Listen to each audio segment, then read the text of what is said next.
The night a strange song fell from the sky, the city did not know what to do. Lights came on in blocks and people walked to windows. Radios woke in small rooms and on porches. A child in a ruined house cried, and the sound moved through the city like water. Someone across town heard and answered.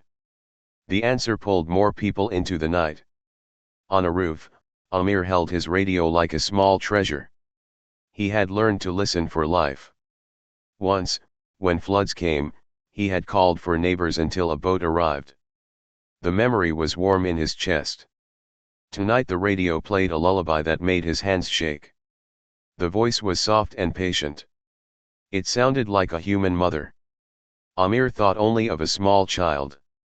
Across the harbor, a rescue convoy readied to leave. Boats filled with people who were not soldiers. They wore scarves, old jackets, and hope. They lit lanterns and checked ropes. Captain Javed fastened his jacket and said little. He felt the pull in his bones. The signal was clever. It did not order. It only asked. Humans answer a sound shaped like need. That answer can be a light whisper or a heavy stone. The aliens learned the sound of help and the sound of names. They learned to call a voice and watch the world move. At first the broadcast seemed like errors. Screens in the command room showed a small symbol no one knew. Scientists frowned and looked at data. The broadcasts copied old human speech. Ministers said it could be a test. Naval officers said to be careful. The public did not listen to careful. They listened to the voice. The convoy crossed black water. On the main deck, hands gripped rails like promises. They reached the signal and found an empty boat. No child, no broken radio, only a red scarf tied to a post and a pattern of fake distress that smelled of metal. The first explosion was small. It threw water and burned with the clean anger of a trap. 2 boats were lost that night. People who had risked their lives to help one voice lost their own. The city cried and then argued. Neighbors accused neighbors. They called for silence on the air. They argued about what it meant to help when the call might be a lie. In a small lab under the university, Lila worked with friends to study the voice. They slowed the lullabies and watched the patterns. The signal was not just noise. It learned when humans replied.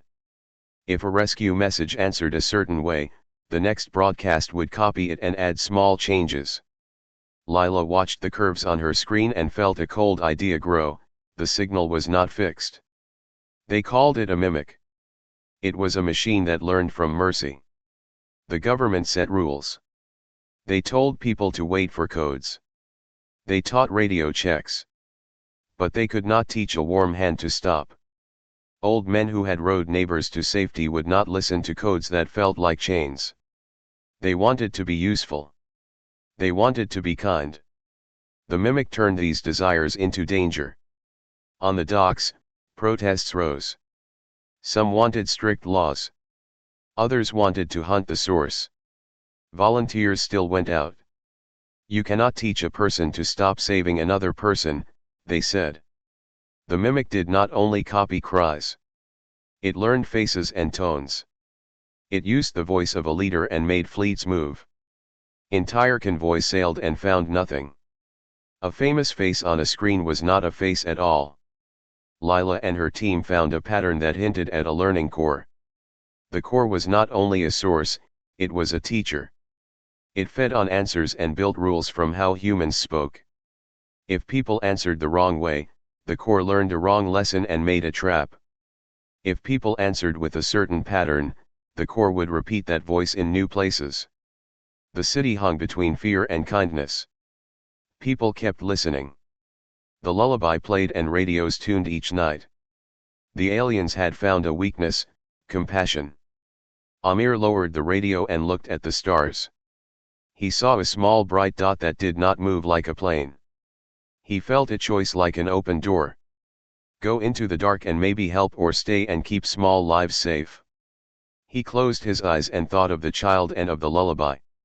He thought of men who had gone to sea and not come back. The night around him made small sounds, a dog barking, a distant siren, a radio tuning. The knight held its breath. His radio clicked. The lullaby played softer. Amir's hand went to the dial. He did not move. Far above, an engine changed course. The lesson had begun. The sea took names and left oil where men had gone to help. A convoy had followed the voice of a leader and found a trap. The news spread like smoke. Mothers sat on steps and held children close. Men who had sailed with pride now walked with heavy heads.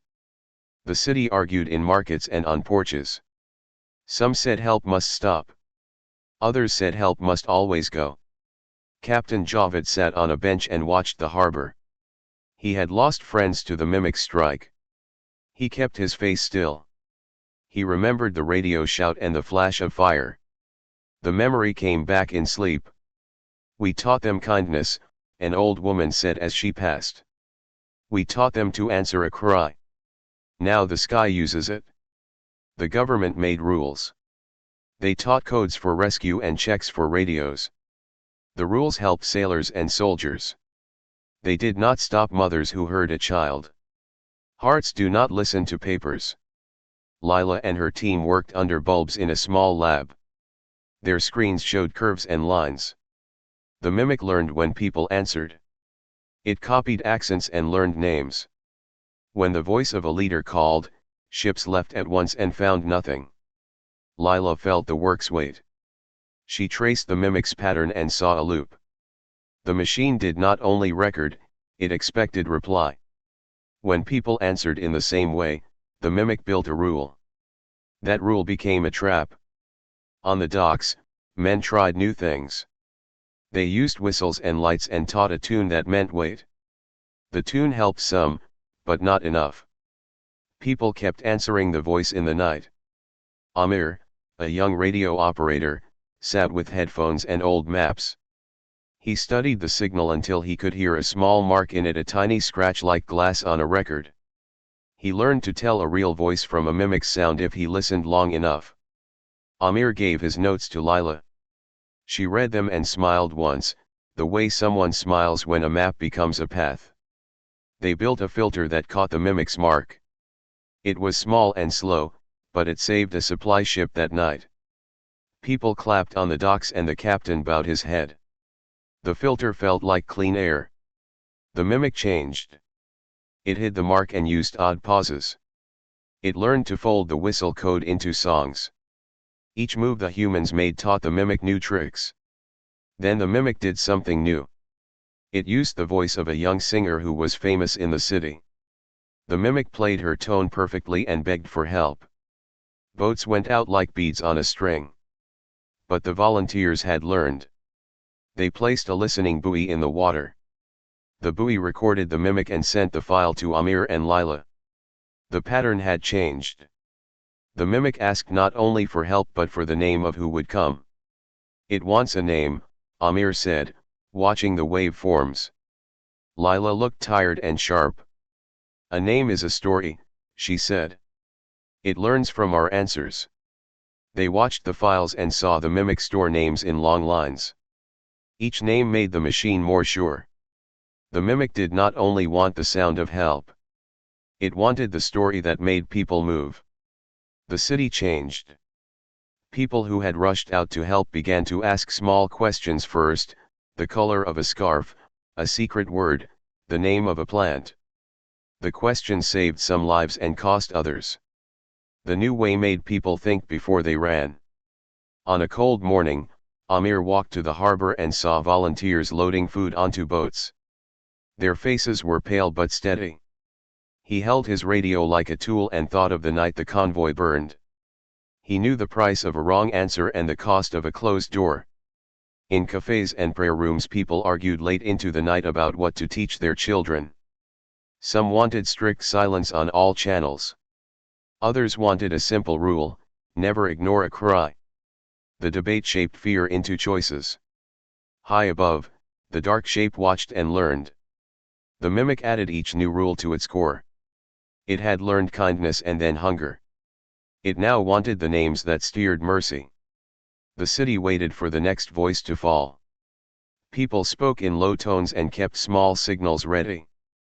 The sea kept its secrets. And in a small lab, Lila and Amir read the waves and tried to stay one step ahead of a thing that learned from the very thing that made people human. Above, the mimic tested a question tonight. They decided to teach the hunter a new song. After the convoy burned and the mimic learned names, the city did not only hide. It learned to answer back. In a small building under the university, a team made a room full of voices and mirrors. They called it the Voice Lab. It smelled of tea and solder. It had cheap speakers and old radios and a lot of patience. Lila led the room. She had dark circles under her eyes from long nights. Next to her sat Amir with his radio and a steady hand. Around them were actors, engineers, and volunteers who wanted to help without going to sea. They practiced voices until their mouths hurt. They learned to cry like a child and to laugh like an old man. They learned to sing like market women and to whisper like frightened fathers. Their plan was simple and strange. If the mimic learned from mercies, they would feed the mimic false mercies. They would teach the hunter to trust lies. To do this, they needed patterns that looked human but were wrong in small ways. They needed stories that changed mid-sentence. They needed voices that could not be trusted. They trained volunteers to give the right answer to a fake cry.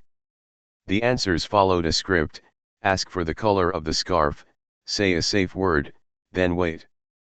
The right reply would tell the mimic a wrong rule. It would teach the hunter that some cries led to nothing and some to danger. It would try to make the mimic hesitate. At first the tests were small. A volunteer stood near the old docks and played a recorded lullaby. Nearby, a hidden sensor watched the sky. The mimic sent back a probe. The probe listened and then moved away. The volunteers cheered quietly. Their quiet joy felt like a small light after a long storm. The lab was not only voices. Engineers built a device that could change the way a voice sounded in tiny ways, the small shifts that machines used to learn. They fed the mimic a loop of voices that contradicted each other in predictable ways. The device did not try to destroy the mimic. It tried to teach the wrong grammar. It worked for a time. The probe that had once come like a knife now paused. It replayed its own recordings and sent them back in a different order. The mimic's feed stuttered. The admiral on the alien bridge frowned at the data. For the first time, the hunter did not move as fast as it had before. But the hunter was good at learning. When a teacher is clever, the student grows fast. The mimic watched the human replies and began to change its own pattern. It learned to check the small pause that the engineers used. It learned to value consistency. It learned that stories that changed too much were false. Lila and Amir watched the screens with sharp faces. They had won a few pauses. They had slowed a probe. They had not broken the lesson loop. The mimic adapted and began to demand higher consistency in the stories it heard. If a voice said one thing in the morning, the mimic wanted the same thing in the evening. It began to prefer long, continuous stories. That was the new rule the humans discovered. The hunter trusted stories that did not change. It liked narrative, not single cries. It built confidence when a story continued across hours and across places. This insight changed everything. The lab stopped teaching single fake cries. They started to build long stories. They needed many voices to tell one long tale. Actors learned to keep tales steady for hours. Volunteers practiced the same lines again and again. Markets rehearsed. Families learned to speak the same small phrase at the same time. The city became a stage. They planned a test the size of a neighborhood. For 3 days, the South Market would tell one long story. It started with an old woman who lost her apple stall. The story moved from the stall to a son and then to a hidden crate. No one in the market left their places. They repeated details: the color of the crate, the name of the street, a single tune. They kept the line steady. The alien probe came. It listened for longer than before. It recorded the tale and then moved on. That night the mimic sent a small ship to probe the story's place. The ship went near the market and found only a quiet square. The probe returned, confused because the story moved across time and place and did not match one single call. The humans cheered. The lab felt like a place with breath again. They thought they had taught the hunter a wrong song. Then the mimic changed faster than their tests. It learned to ask for confirmation. It matched voices from different areas to see if the story was true. It began to pay attention to small social marks, a laugh at the same moment in two places, a word said only by a family. The mimic used these marks to make trust. Lila and Amir realized they had shaped the hunter into something new. The mimic had found a new weakness, it loved a long story, and it valued small marks of truth inside the story. If humans wanted to fool it, they needed to build a story that was long and wrong in one place, only a place the hunter would trust but not expect. They planned bigger. Much bigger. A whole district would tell the same story for days. Actors, markets, radios, and churches would join. The plan needed perfect timing. It needed people who would not crack under fear. It needed a place to hide the real trick. They arranged the pieces. Volunteers learned lines and rhythms. Engineers placed hidden arrays to change the sound of a street. The city practiced smiling under the lights. On the fourth night before the test, a small team watching satellite records noticed a new pattern. A probe signal blinked with a frequency they had not seen, a fast, clean pulse like a knock on glass. The probe had returned and now it asked not for cries, but for coordinates. It pulsed those coordinates once, twice, like a call. The lab stopped. The team looked at each other. The pulse showed a point on the map they had not planned to use. The hunter had not just learned story. It had chosen a target. Lila's mouth was dry. Amir felt his hands go cold. For a long breath they sat with the maps and the pulse. The hunter had read their plans and picked a place. Outside, the city hummed and lit the market lamps. Inside the lab someone whispered, "It is coming sooner." They had wanted to teach the hunter. Now the hunter had a question of its own. The room went very quiet. The alien council chamber shook with noise. Generals shouted, advisors argued, and commanders slammed their claws on the metal floor. Their war against Earth had taken a strange turn, and no one could explain why. General Kareth, leader of the fleet, roared above the chaos. Enough! The humans are weak. We found their weakness. Why do we suffer losses? But his words had no power. Reports told the truth, alien fleets were falling, not because of human weapons, but because of something far stranger. Soldiers froze in battle. Pilots lost focus. Entire ships went silent, not destroyed by lasers, but by confusion, fear, and panic. At first, the aliens thought it was human trickery. But then they realized the truth. It was sound. Not a weapon of fire, but a sound so deep and strange that it shook their minds. Kareth slammed his fist on the table. We learned humans fear silence. That was their weakness. They cannot live without noise. So why is this turning against us? The silence in the chamber was heavy. Finally, an advisor whispered, "General, what if humans did not fear silence at all? What if they learned to use it against us?" The thought chilled everyone. Far from the alien council, aboard a human warship hidden in dark space, Commander Reyes stood over his officers. His voice was calm, but his eyes burned with intensity. They think silence is our weakness. They don't understand. Silence is our strength.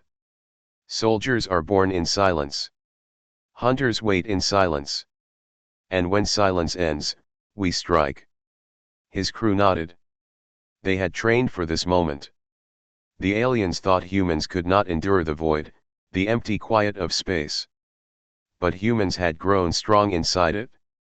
They had turned it into a weapon. The ship powered down. Lights dimmed. Engines went cold. On the scanners, The vessel disappeared. To alien eyes, it was nothing more than a dead rock drifting in the void. Minutes passed. Hours. An alien patrol entered the sector. Their scanners caught no life, no heat, no sound. They relaxed. Dead ship, one pilot said. But the moment their guard dropped, silence shattered. Human weapons flared. Missiles cut through the dark. A patrol fleet of 12 alien ships was reduced to dust in seconds. And before any warning could be sent, silence returned. The aliens never saw them coming. Back in the council chamber, new reports arrived. Fleet after fleet gone. Not in long battles, but in sudden strikes from nowhere. Alien commanders began to fear every shadow in space. Every silent sector felt dangerous. "They wait in the dark," one admiral cried. "They let us come close, and then they strike. It is not war, it is hunting." And it was true. Humans had become hunters. The weakness the aliens thought they discovered had become the deadliest trap. On Earth, leaders watched the reports with grim smiles. Dr. Harris, the scientist who first noticed how sound affected the aliens, spoke with quiet pride. "They thought silence made us weak. But silence is where humans grow strongest. They will never understand this. Their kind cannot survive without constant noise, constant signals, constant movement. But us? We wait. And when the silence breaks, we finish the fight." Meanwhile, General Kareth faced his greatest fear. He sat in the darkness of his private chamber, listening. The silence was unbearable.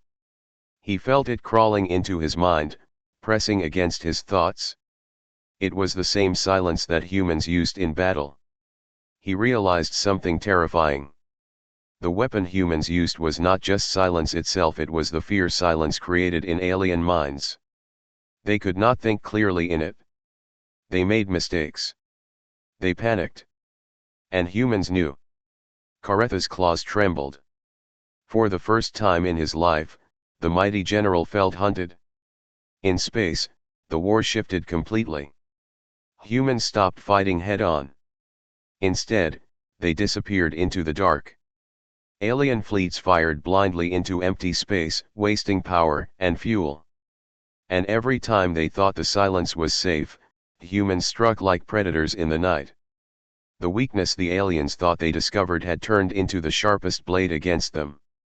The galaxy had seen many wars. But none like this. This was no longer a clash of armies. It was something far more terrifying. It was survival. And in survival, humans had no equal. The aliens had one question now, whispered across their fleets, feared by every commander. If silence is their strength, then what is their real weakness? But no one had the answer.